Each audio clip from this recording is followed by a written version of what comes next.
Hari ini, salah satu isu yang kembali beredar adalah soal COVID-19, tepatnya beredarnya video dari Aliansi Dokter Sedunia yang menyatakan bahwa COVID-19 adalah virus yang sepele intinya, yang sama dengan flu biasa, flu musiman, dan kita tidak perlu pakai masker, dan kita tidak perlu bertindak seperti yang sekarang ini dengan menjaga protokol seperti ini, kurang lebih seperti itu.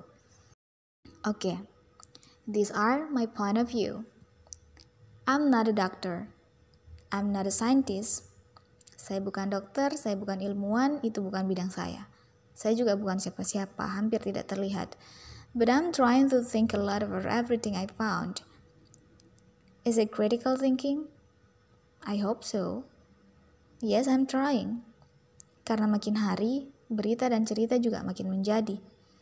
Tentang video beredar Aliansi Dokter Sedunia dengan klaimnya soal COVID, saya juga sempat, that seems like professional doctor and professor. Kalau itu betul, alhamdulillah, we're going to be in a better normal. Iya kan? But wait, bagaimana dengan kejadian yang dialami langsung para pekerja medis? What about the data? The statement of the world? Oh, bukan sekedar statement, tapi based on the research. That's why I didn't share the video of them, but I have watched it. Yeah, I need more info. I need more evidences to believe in everything. Tapi sampai hari ini, dari apa yang saya dapat, in my point of view, bukti dan data dan info atau statement dari kubu yang pro dengan COVID itu lebih kuat dan masuk akal dibanding yang lain.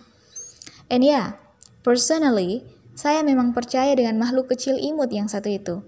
Tapi saya juga percaya kalau memang banyak oknum-oknum yang juga memanfaatkan itu untuk kepentingan tertentu. Dan terjadilah banyak rekayasa di dunia yang memang sudah penuh drama ini. Banyak, kemungkinan besar. Berujung pada masyarakat yang mulai hilang percaya pada tenaga medis. Siapa yang jadi korban? You have known it.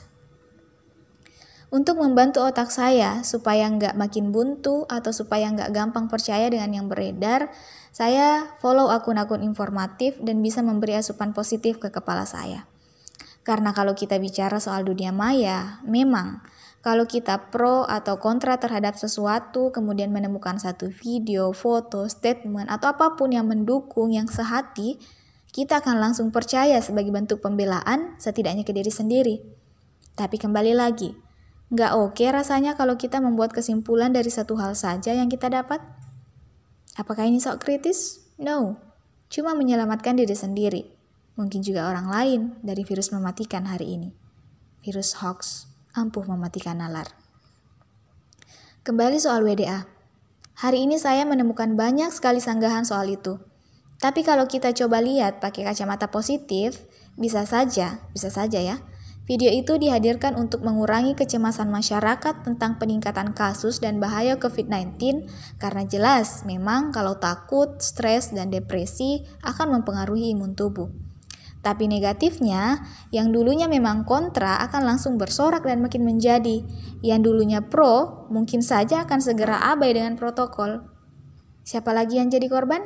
You know the answers. Saya kemudian coba pakai kacamata positif. But then, saya baca-baca postingan dokter atau orang-orang yang memang bergerak di bidang itu, yang terlibat langsung di situ.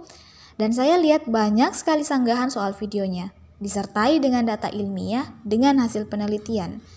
Jadi saya kemudian merasa, come on. I feel like, what is this?